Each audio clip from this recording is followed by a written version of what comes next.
Hi there, I'm Patrick Donegan, Principal Analyst with HardenStance. Welcome to another quickfire video. I'm here with Stephane Quetglas. Stephane is Marketing Director for IoT Solutions with Thales. How are you doing, Stephane? Good to see you. Very well. Thank you, Patrick. Thanks for having me. It's a pleasure to be there. Awesome. So we're here to talk about IoT security. And one of the defining characteristics of the IoT market, I think you'll agree, is the sheer diversity of use cases we have and sheer diversity of security requirements associated with those use cases. We have different sectors of industry. We have different use cases within each of those sectors of industry. And then even if you find two companies that are in the same sector and using the same use case, you sometimes find that actually their risk tolerance is really quite different one from the other. So let's look a little bit at some of the both the baselines and the diversity of requirements across this colossal market space. Let's start with the easy part first. So no matter what sector you're in, no matter what your risk tolerance, no matter what use case, what in your mind, Stephane, are the kind of baseline requirements that pretty much every IoT deployment needs to have from a security perspective? Yeah, that's a great question because starting with this, as you said, IoT security requirements, they vary across regions, across businesses, across applications, verticals. So the factors that influence this are the value of data, what happens in terms of service disruption, is it critical or not, what is the impact on people, on businesses, and an important point that is also increasingly impacting IoT is regulation compliance. So it's very true to say there's a no one size fits all approach to IoT security. I think it's true in general for IoT, but it's also very true for IT security. But there are two fundamental elements that we can identify as a baseline. And I would say the first one is adopting a security by design approach. It's really crucial. That means you need to integrate the security measures in the IoT solution from the very beginning rather than afterthought. And that was probably what enterprises used to do in the past, and now they are moving to security by design more and more. What does it mean? It's having an approach that is leveraging what we call a root of trust. So you need to have this root of trust inside every IoT device, because it is going to be used as an anchor for the security measures that you implement in the device. So it has to be an immutable identity to ensure that the device you're working with is communicating properly with the application that is usually in the cloud. And from this root of trust, this immutable identity, we can derive additional services like authentication, data encryption, transaction signing, and also we can ensure that this device has not been tampered with, especially from the software perspective. So IoT is all about devices that are deployed in uncontrolled environments. Even though in some cases with consumer IoT, you can have some end users, but they don't have to manage the devices directly. So these devices are exposed to attacks, to threats, especially from remote attackers, and that's something very, very new for some types of devices that were not used to be be connected to networks before. So this attack surface is much larger than before. And compared to the standalone devices, the unconnected ones. And there are also applications for IoT that come with the device. It's, of course, connecting a device. The purpose is really to communicate with an application, to have data you can analyze, actions you can trigger. So these applications that are deployed in IT or OT, the equivalent of IT for industrial purposes environments, they need also strong security, cybersecurity measures. So together, these elements they form what we call the cybersecurity for IoT. So security by design and the root of trust, they are very, very key elements. So these are the constants that we see all across the verticals in IoT today. So that's the baseline, that's the constants, and in many respects that's the easier conversation or the shorter one. When it comes to the variables, I think we could have a session that would last several hours, if not days. But in terms of those variables, according to the different use cases, different customer needs, how would you think in terms of the kind of three most prominent variables, if you like, that determine the security requirements? Well, it's I think all about the challenges that our customers are facing. So they're primarily mainly about the weak authentication, authorization approaches, implementation. So that means unauthorized access, particularly data breaches. When an attacker will get access to sensitive or confidential data flowing from the device to the network. And also what is increasingly important as well is tampering with the device software. So software or firmware and introducing, let's say, unauthorized uses of the device to perform some other actions. So the variables that derive from these observations that are about, first of all, the type of or the level of the endpoint security. There are different types of root of trust that are more that can be increasingly resistant to attacks, increasingly also complex to implement. So when you look at the use case and the value of the use case, I was talking about the value of data, for instance, or the criticality of service disruption before. That gives you a view on the business case, the business impact of security issues. So according to these use cases and this level of criticality, you can define the proper level of defense that you need. It can start with a simple root of trust implemented in software, inside a secure enclave, for instance, with no high certification or even no certification at all from a security standpoint, up to highly secure, certified hardware-based root of trust that can protect to a very with a very high level of security these endpoints. And then the second aspect, the second variation across the IoT verticals is about the lifespan of devices. For instance, you can think about simple trackers that will be on the field for a couple of years, maybe 5 years, 6 years, 7 years.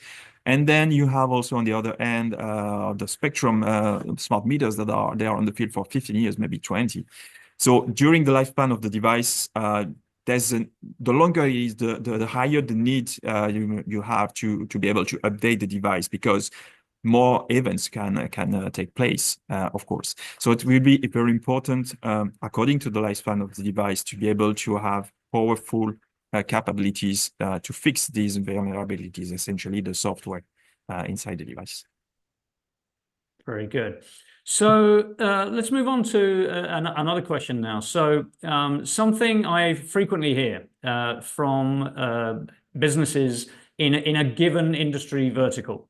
When it comes to assessing and choosing their security partners to scope the security requirements and deploy and operate it for them potentially, you very often hear them frame the market in the following terms: that on the one hand, there are niche specialists in their market space who understand their vertical incredibly well, but they're very small. They struggle to scale, and there are various challenges associated with that. And then on the other hand, they will frequently tell you that there are bigger players in the market who have phenomenal ability to scale, very cost competitive, but they don't have quite the same expertise in relation to that very particular market niche that they serve, or that industry vertical that they serve. Do you recognize that description of the market from a customer point of view, Stephane?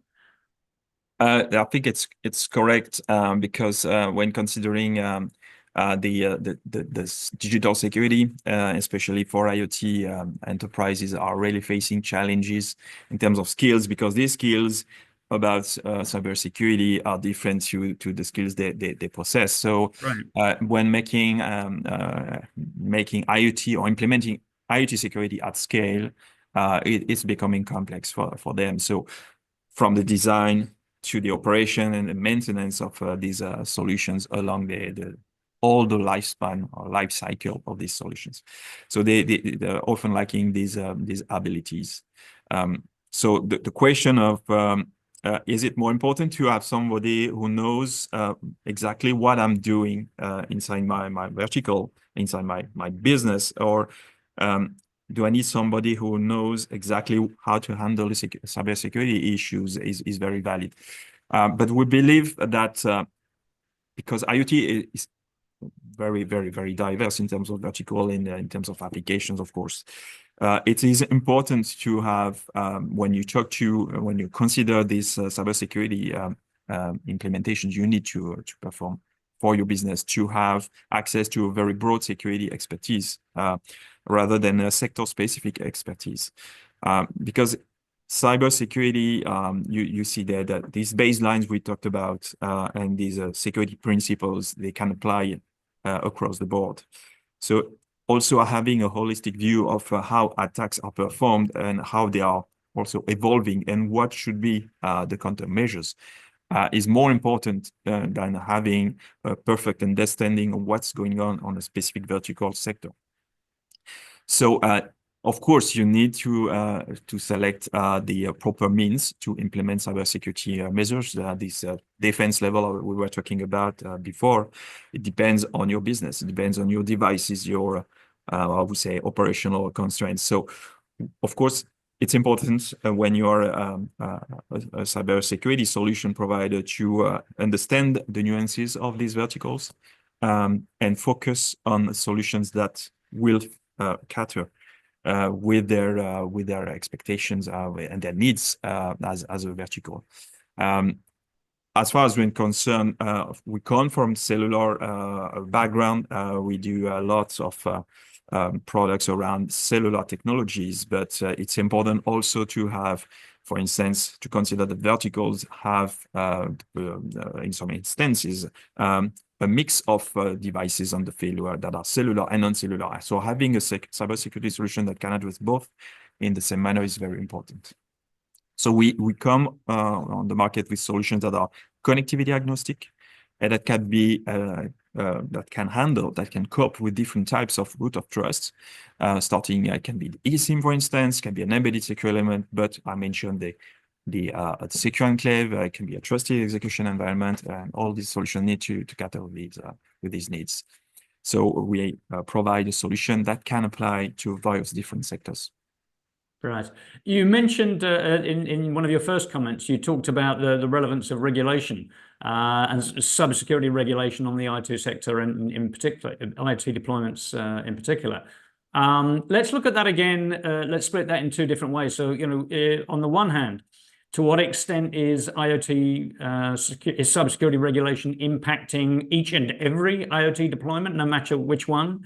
And then more particularly in the case of those sectors that are specifically targeted with regulation, critical industry sectors in particular, how is IoT regulation affecting those sectors from a security perspective? So when you look at what's going on Earth or in the planet across all the regions, there are several standards, frameworks that are being defined, that are being released, that are evolving as well. So they aim at providing guidelines and best practices for IT security first, but there are also some regulations. So we can mention, for instance, the NIST cybersecurity framework. We can mention the Radio Equipment Directive in Europe, and then now the Cyber Resilience Act. We can mention ISO standards like 20 to the 27,000 series. So there are others as well. So in Europe, in the US, in Asia as well, for instance. Today, it's also fair to say that there's no universal standard that applies to all IoT devices because there's different requirements, different challenges. Some sectors are more critical than others. If you think about the smart grid or water distribution versus tracking goods, of course, the criticality is different. So what is important is that for the more critical the sector is, the more stringent the requirements are in the regulations. I think they are taking this into account pretty well, especially when you look at the Cyber Resilience Act that will be probably mandatory in the European Union beginning of 2028. They really understand what are the critical use cases, what are the critical sectors where you want to have the highest security possible, and that will represent maybe 10% of the overall connected digital product that fall under this regulation. And for the rest, there will be several levels of cyber protection measures that will be required. For the critical ones, of course, this high level of protection means that it's very important to go towards a root of trust that is implemented in hardware, such as the eSIM or the embedded secure elements I mentioned before. So when we look at these sectors where we think there will be the need for this hardware-based security, we have obviously smart metering in mind with the grid, water, etc. We have mobility, so automotive, healthcare, security of buildings, people, and also logistics, supply chain security is very important as well. So we take an approach that is modular, so we can tailor our solutions according to specific regulatory solutions, constraints that our customers have, and the security needs they express. So we really have a solution that is going to evolve over time to take into account the evolution also of these regulations and guidelines, because we see it is not mature today. It's really coming to the market as we speak. So you referred there to a number of the verticals that you serve. You referred to the modularity of your portfolio. Let's talk about the portfolio a little bit, because from a cybersecurity perspective, as we've discussed, as we've identified, customers need to be able to, depending on the market they serve, depending on their risk appetite, depending on the security requirements that they have, they need to be able to either dial up or dial down the security features that you have and pay for those that they need and not pay for those that they don't. So talk us through in just a little detail, if you would, some of the features of your security portfolio for IoT that allows customers to turn it on, turn it off, dial it up, dial it down, pay for it, not pay for it. Yeah, so the approach is not only about features, it's also about services, how we can support our customers during their security journey in IoT. So we could say it's a kind of a 360 approach. And for instance, if we talk to customers who are new in security, who wants to start with the implementation of cybersecurity defense in their latest or new IoT products, so we can support with consultancy services. And for be it Thales or be it the customer doing it, it's super important to start with a threat assessment. What are all the threats I'm exposed to understand the risk level, and then to understand what are the measures you need to put in place to prevent the cyber attacks. Then next step will be to say, okay, what are the regulations I need to comply with? Am I compliant? What is the gap I need to bridge to be compliant? And then we go with the solution. So we can select the proper root of trust, and then this root of trust will be used to store the device identity, like I said before. So services start from there, and the features that the customer wants will depend on the root of trust that is deployed. But mainly, it's about, if we look at it from the higher level perspective, it's about managing the life cycle of this identity. So we start from the production of the device, where you need to inject securely these identities in the device, and then manage them once the device is on the field. So they can be modified along the lifespan of the device to adapt to the new cybersecurity environment, I would say. Or they need to be maybe renewed, or they will be leveraged to implement services like signing, software verification, software integrity certification for updates. So this the variability and the way we see the adaptation to the customer needs really starts with what they want to achieve, what are the sector they are in, what are the regulations they need to comply with, and then choose the proper route of trust. And the services will be totally dependent, or will be derived from these initial choices. So what we want to do at the end of the day is to cater with different security needs, device types across verticals, with this modular secure solution that we propose to our customers. Very good. Well, terrific catching up with you, Stephane. Thanks for being a guest today. Thank you very much, Patrick. It was a pleasure. And I hope you'll tune in to another quickfire video sometime soon. You can check it out on iotnow.com.